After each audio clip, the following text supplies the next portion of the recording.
Hello, मेरा नाम है डॉक्टर देवाशीष श्रीवास्तव।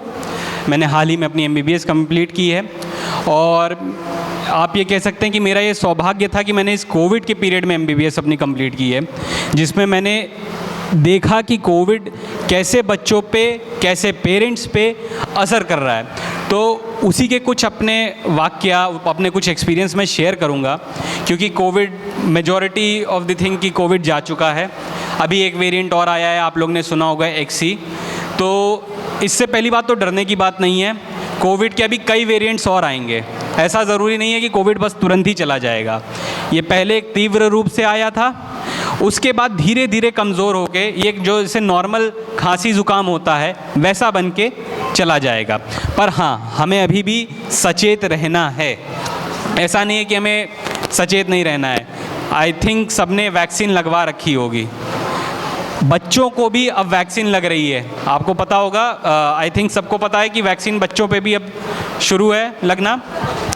12 साल से ऊपर के बच्चों को वैक्सीन की ज़रूरत है। 12 साल से नीचे के बच्चों को वैक्सीन की उतनी ज़रूरत नहीं है, बट फिर भी है। क्यों? इनका इम्यून सिस्टम, बचपन में जो वैक्सीनेशन होता है, आप लोग देखे होंगे, पोलियो का, ट्यूबरकुलोसिस का, हेपेटाइटिस का, इन्फ्लुएंज़ा का, और ज़्यादातर पेरेंट्स ने अपने बच्चों के वैक्सीनेशन करवा रखा होगा। सबने करवा रखा है बच्चों का वैक्सीनेशन जी। तो वो वैक्सीनेशन हम लोग ने देखा कि कोविड में भी बच्चों को हेल्प कर रहा है, क्योंकि बच्चों को कोविड हो रहा है, उनको ज़्यादा असर नहीं आ रहा उस चीज़ का, और वो लोग ठीक हो जा रहे हैं। अब आते हैं कोविड से हट के जो उसके सेकेंडरी इफ़ेक्ट्स हुए हैं, जो दूसरे इफ़ेक्ट्स हुए हैं। अभी जैसा कि मैम ने बताया मोबाइल के बारे में, मोबाइल बच्चों ने बहुत ज़्यादा यूज़ किया है। तो एक चीज़ होती है स्क्रीन टाइम।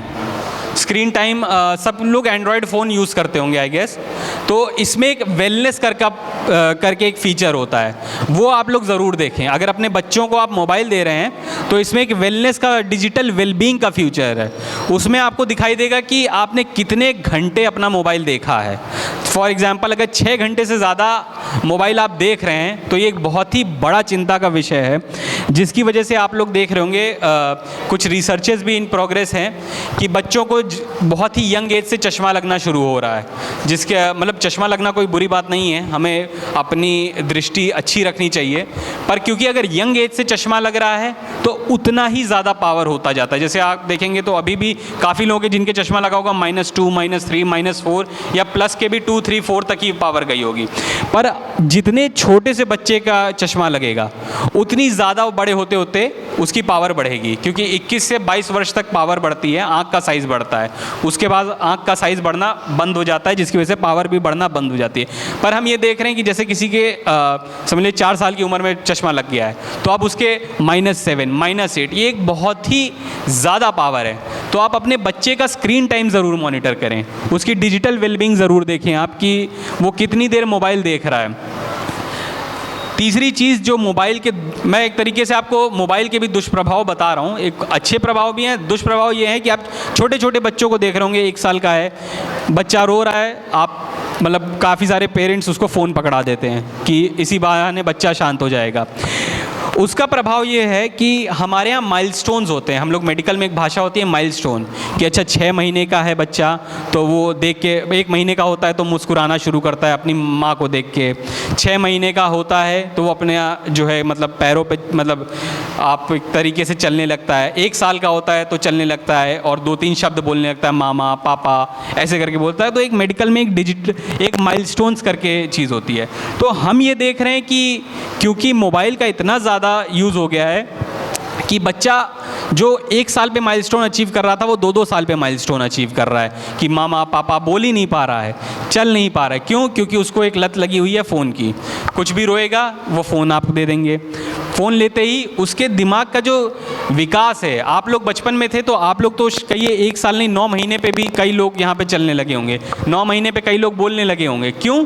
क्योंकि हम उस समय बाहर की दुनिया में ज़्यादा जाते थे, हम मिट्टी में खेलते थे, हम कई सारी चीज़ों के साथ अपने जो एक्सटर्नल इन्वायरमेंट है उससे कांटेक्ट करते थे। पर अभी कोविड था इसलिए भी हम नहीं भेज सकते थे, पर अब कोविड नहीं है। तो मैं यही कहूँगा कि बच्चों को जितना बाहर के एनवायरनमेंट में भेजें, आप स्कूल भेजें, आप पार्क में खेलने भेजें, आप थोड़ा धूल मिट्टी में भी खेलने भेजें, क्योंकि जो बच्चे धूल मिट्टी से बचते हैं, आप एक बीमारी का नाम सुने होंगे एस्थमा हम लोग कहते हैं, एक्सट्रिंसिक एज़मा उनको होने के चांसेस ज़्यादा होते हैं। क्यों?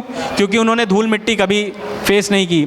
अब अचानक से आप उनको धूल मिट्टी में फेस कर देंगे तो उनको एलर्जी हो जाती है, मतलब कई सारी बीमारियां होगा, मौसम चेंज होता है तो बीमारियां हो जाती है। तो इन सब चीज़ों में थोड़ा छोड़ें, क्योंकि हमारा शरीर का जो इम्यून सिस्टम है उसी के हिसाब से मेंटेन होता है और उसी के हिसाब से विकास करता है। सिर्फ शारीरिक ही नहीं, मानसिक विकास भी कहीं ना कहीं आपका बाहर की दुनिया में ही ज़्यादा होता है। जैसे बच्चा जा रहा है, 4 बच्चों से मिल रहा है, तो वो उनकी मतलब चीज़ें देख रहा है कि अच्छा ये बच्चा ऐसे उछल ले रहा है, ऐसे कर ले रहा है, तो मेरे को भी करने का मन करेगा, बच्चे को भी करने का मन करेगा कि हाँ मैं उछलूँ, हाँ मैं कूदूँ, हाँ मैं खेलूँ, हाँ मैं ऐसे बॉल कराऊँ, हाँ मैं ऐसे बैट करूँ।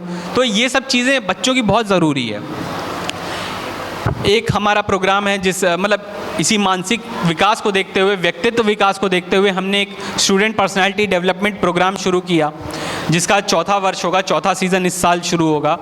तो वो आप मेजॉरिटी ऑफ द गार्जियंस जो है पुराने हैं, जो नए हैं उनके लिए मैं ये बता दूं कि उसमें बच्चा आता है, यहाँ पे स्टेज पे आप सभी के सामने बोलता है, उसकी एक अच्छी रिकॉर्डिंग होती है, वो आपके सोशल मीडिया प्लेटफॉर्म पे पड़ती है, क्योंकि मैं जानता हूँ यहाँ पे कई सारे guardians already Instagram, Facebook, YouTube इन सब का इस्तेमाल करते हैं और बच्चे भी करते हैं, तो बच्चों को अच्छा लगता है। यहाँ राइट फ्रॉम उनके कैसे वो चल के आ रहे हैं, कहाँ वो खड़े हो रहे हैं, जैसे ये क्रॉस आप देख रहे होंगे, जितने लोग देख पा रहे हो, ये इसी के लिए पोजीशन बनाई गई है कि बच्चा यहाँ के खड़ा होगा, ये माइक कैसे वो पकड़ेगा, इस माइक में कैसे उसको पकड़ के किस तरफ देख के बोलना है, ये सब हम बहुत छोटी छोटी चीज़ों पे इससे हम लोग इस पर काम करते हैं। और जिसकी वजह से जो बच्चा है, ये जो बच्चे हैं, हम लोग के यहाँ 4था सीज़न है, तो हम लोग काफ़ी सारे इतने अच्छे अच्छे एंकर्स, इतने अच्छे अच्छे स्पीकर्स, इतने अच्छे अच्छे विकास और मतलब इतना अच्छा व्यक्तित्व विकास हम लोग देख रहे हैं जो शायद ही कहीं नहीं दिया। और इसी को देखते देखते कई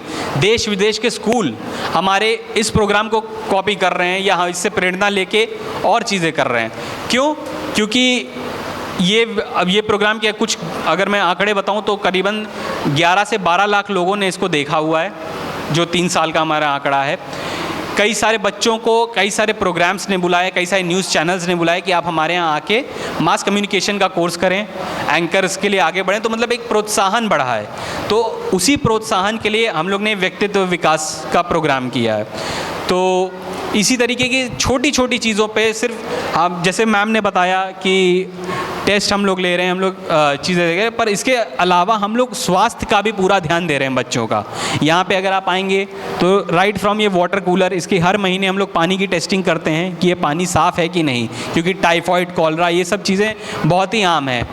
हर पानी के नल पे हम लोग ने RO, प्योरीफायर ये सब लगवा रखा है, सिर्फ इसीलिए कि बच्चों को एक स्वस्थ और हाइजीनिक पर्यावरण हम लोग इस स्कूल में दे सकें। तो ये कुछ बातें थी स्वास्थ्य के बारे में। आशा करता हूँ कि आप सब लोग इससे कुछ जाने होंगे, कुछ सीखे होंगे।